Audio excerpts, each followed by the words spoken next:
Ted Lasso Season 2, Episode 10. This looks like it's the finale because, hey, 10 episodes last season. Nope, we're getting more.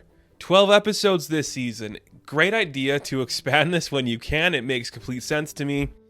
Because if this was the season finale, it's a good place to end things. It's kind of positive and interesting, but also it didn't do enough to make me go, yeah, that's a finale. Good thing it's not the finale because I love this episode.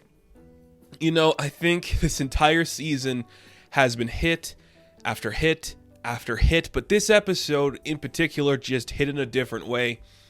And I think this is like the perfect one to drop, and they dropped it like a couple hours earlier than they normally drop this episode. I think because this Sunday they won a bunch of awards at the Emmys, so it's like we have a really good episode here showcasing some of like the top tier talent that won awards. Let's put it out early so people get the buzz going again. Congratulations on the Emmy wins for everybody involved in Ted Lasso. Well-earned stuff. Same with Hacks. We're not here to talk about Hacks, though. Let's get into this episode. So, it's interesting because Ted Lasso has been about like the positivity in the world and becoming a family and bringing each other together. This episode deals with a heavy theme, which is the death of Rebecca's father. He's a character we haven't met. And we are pretty much just like spending the entire episode in the funeral, which is a really interesting idea. It all takes place in one day, which is really complex and interesting stuff. But it's enough where all of our main characters can come there and they can be a part of the team. So we open things up. We see Rebecca's in bed with Sam. Again, love or hate that relationship. I think this time around you buy it a little bit more because there's a genuine romantic feeling between the two of them. It's not just like the power thing or the lustful thing. It's like, I like him, I like her.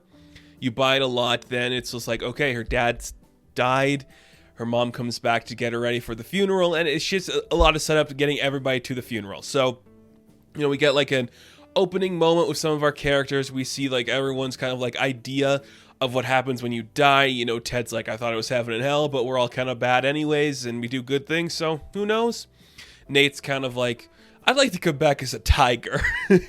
And of course, in classic Roy Kent fashion, he's the buzzkill. He goes, when you're dead, you're dead. Your soul doesn't escape or anything. Whoever measured the soul of somebody, that person murdered the person they killed, and they waited to see what the hell was different. Roy Kent's the buzzkill, not a surprise. But our entire team, everybody on the Richmond team is headed to this funeral, and they're all kind of shocked they're going to have to wear like dress shoes. And they're like, that's cumbersome on our feet. Why would we do that? Day of the funeral, things are looking great. Rebecca's back home, and we get our first introduction to what's going to be a major theme throughout this episode, and that, of course, is the song from Rick Astley, Never Gonna Give You Up. It's hard to make that song work today because we've been integrated with it in the internet and Rick rolling. It's become a meme, and you're just like, you hear it for the first time in this episode, you're like, oh, okay. It's funny, it's cute, but it plays a big theme in the episode going forward. Rebecca and her mother are not on the best of terms in some of the parts of this episode, which makes a lot of sense, of course, for stuff we'll get to in the bit here. But the other big thing is Sassy breaks in. She climbs up the side of the balcony, breaks in. She's trying to get her daughter Nora to come up, but Nora's not good at climbing, so she kind of falls down and collapses, and all the girls are just having a great time.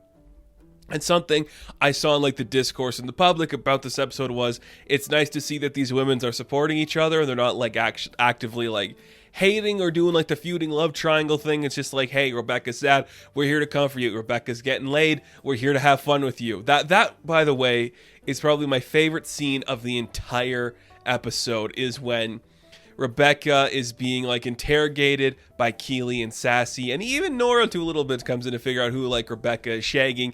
And on the first guess by Keely, she figures out it's Sam, and they just all start screaming in the church like they're a bunch of girls just having a great time. That's the best part of the episode. It was so funny. It just worked perfectly well when like the priest guy came in. It's like, can you guys be quiet, please? And if you're not immediately family, please get out. It was so nice to see that. I thought that was just a really cute moment, a really fun thing to see. Rebecca gets a lot of time to shine in this episode. We'll come back to her story in a bit here because I want to focus on the side story of this episode, and that is while he's getting ready to go to the funeral, Ted is adjusting his tie and he's just looking at everything in his room, and he notices, some of the stuff that his son gave him, and it leads to another panic attack episode. And he's just having flashbacks to some of the things of his son, and including his father. He's thinking about his father in the scene too. We learned 2 episodes ago that at the age of 16, Ted's father killed himself, and he hasn't healed from it, and is part of the reason he acts the way he does. That was a great scene too. I think it gets better in this episode. So he calls Dr. Fieldstone. She is coming to talk to him. They're having an in-person session, and this leads to, again, I've talked about the editing on this show quite a bit because the editing is really good on this show, but I think in this episode it is just unreal how good these transitions were. So we're cutting back from Rebecca's part of the story to Ted's part of the story. Ted is talking about the day his father killed himself. Rebecca is getting into an argument with her mother over the day she found out that her father was having an affair. And you cut back between, it was in the same year of 1991. You cut back to see, Rebecca walked in to see her father in bed. And when you see, the bang, it cuts to Ted talking about the bang he heard from his father's bedroom. And it cuts back and forth between the two of them. It's so good.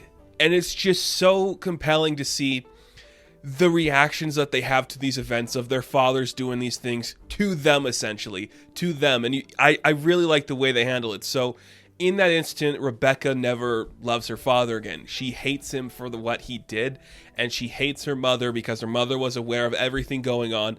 She hates her mother because she let him do that to her, which is a very interesting approach. I 100% believe a person would react that way. That seems very likely, very understanding. And Ted says he hates his father, and it makes him angry and upset for what he did because he quit. Because he just gave up. And I think that is so indicative of Ted's character. I think one of the easiest things that could have been done here is make Ted sympathetic to his dad's cause. Like, my dad had something going on to him, and it made him sick and sad. That's why I always try to bring positivity and light to the world. I think that would have been an easier way to go. But doing it where Ted hates his father because he gave up, I think makes the character way more interesting. It's just perfectly aligned with what that character has been through so far this entire show, where he has been fighting against that feeling of, just being the thing he can't be, and he doesn't want to quit. He never wants to quit because his father quit, and that makes complete sense for the entirety of this show and that character. Those moments were incredible. They're insane, and because of those moments, Ted is late to the funeral, so he's not going to be there on time. Rebecca has to go give a eulogy, but how is she going to talk about her father? She doesn't have anything good to say, and you could tell just from the way she's in there, what is she going to say? She doesn't know, and it just kind of slowly builds to this moment, and because it's Hannah Waddingham, she's a singer, we're going to slowly build up the idea that she's going to sing Rick Astley's Never Gonna Give You Up. An interesting, again, I like that it's this song because it goes against the expectations of what that song brings, and the fact that she's just singing that as her eulogy, and when she gets to the part, never gonna say goodbye, she can't finish it. That is when Ted comes in and he's able to finish that verse for her, and it leads to just a nice little moment between everybody in the church just talking and singing the rest of the song. It is a beautiful moment, and me describing it to you will not do it justice. It just goes to that thing that Ted Lasso does perfectly, and that is just give all of its characters the beautiful send-off that they need in every single scene and moment. They're not doing the wrong thing. They're just helping each other out through these situations and doing some great stuff. So even though Ted was late and he showed up and everybody stared at him, he was able to help Rebecca get through this moment and do the right thing, it's just really nice to see. I really enjoyed that. And then, we just get a couple of moments after the events at the funeral. We see, Rebecca's ex-husband Rupert's there. He's got the new baby. Everyone's kind of making fun of him for it. I love the way that her mother and Sassy are just going after this guy because he sucks. Girl power. I love it. It works perfectly well for this story. There's kind of a side story going on here between Keeley being mad at Roy for not having a super intuitive thing towards death. He doesn't care. He's just you're dead.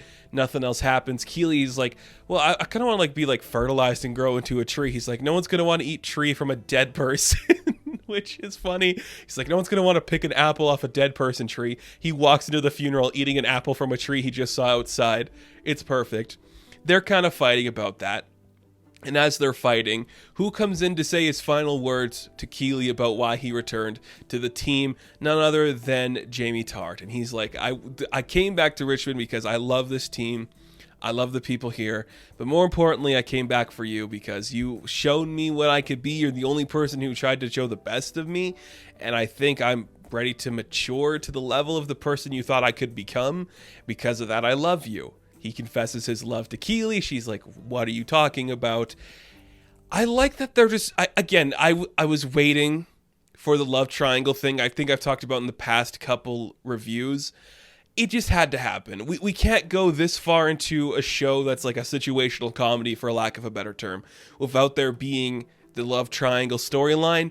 It's not going to be Ted, Rebecca, and Sassy. I think Ted's going to be with Sassy for a little bit here and have some fun because they do leave the funeral together. So Jamie, Roy, and Keeley, I don't know if it's going to be a full-on love triangle, but I like the idea that Keeley is like, this guy's grown up. I did like him. I did love him at some point. But Roy comes in and he apologizes for being a dumbass, and it sets her back on the right track. Are we going to see something happen with Keeley and Jamie? I wouldn't be surprised. It seems in line for all three of those characters to have some conflict going forward in that relationship. But I could see Jamie backing off and this just being like his, hey, thank you for giving me the thing I never thought I could have. That is to grow up. I think that could be something we see. And if it's not, hey, it's cool. That's an interesting part of the storyline. It works really well. But I think the way it ends is kind of interesting because I'm amazed they did this so soon. So the Rebecca and Sam storyline kind of ends with Rebecca being like, we have to break it off. Like, I am in a bad place and I don't know if I can trust myself not to get hurt by you if something does happen. You might be too good for me, and I'm not in the place where I can do that right now. And then Sam, to his credit, he is heartbroken, but he's understanding of the situation, which I get it. Like, he's young, he's naive, he's going to do what it takes to make her happy, and if that's what she needs, he's going to do it, which I think is a really nice moment, and it just adds again to that story. So going forward, it doesn't look like they're going to be a couple. If it happens maybe when he's older and maybe his mid-20s, maybe then it just feel better than what we saw, but I don't know. I like this episode. I think everything worked really fine. The jokes landed, the comedy landed. There's a great bit where Danny can't walk in like the dress shoes and he's freaking out the whole time. Then he puts on some slippers. It's really funny stuff. Sassy returning is great. The emotional moments between Emmy winners Hannah Waddingham and Jason Sudeikis really makes this a special episode that just feels different than the rest. It's got the normal comedy bits, but it's dealing with a harsh topic that we don't see Ted Lasso deal with all the time. And it's just fun to see what the show can do in that setting. People supporting each other, people being encouraging of each other. It's just beautiful. It's poetic. And it just ends on a great clip where they're putting in a VCR tape, Rebecca and her mother, trying to see a video of the father and Rebecca at a young age, just fades out, comes back in, and it's Rick Astley's Never Gonna Give You Up because it was recorded over the home videos of Rebecca. Incredibly great way to have that song come back at the end. I really liked what that did, and this episode was just really strong. I'm excited to see what the next two are going to bring. I know we got a third season renewal, but look, we got a bunch of Emmy wins. I wouldn't be surprised if we get another 2-season renewal and it takes us to season 5. Could happen. I honestly think it could happen because this show just has the capability to be something like that has the longevity to be unique and cool. So that is my review of the newest episode of Ted Lasso. Now, thank you guys for watching this video. Be sure to like and subscribe to the channel. As always, you can check me out on Instagram, TikTok, and Twitter, and I will catch you in the next one. Have fun, stay safe, good luck.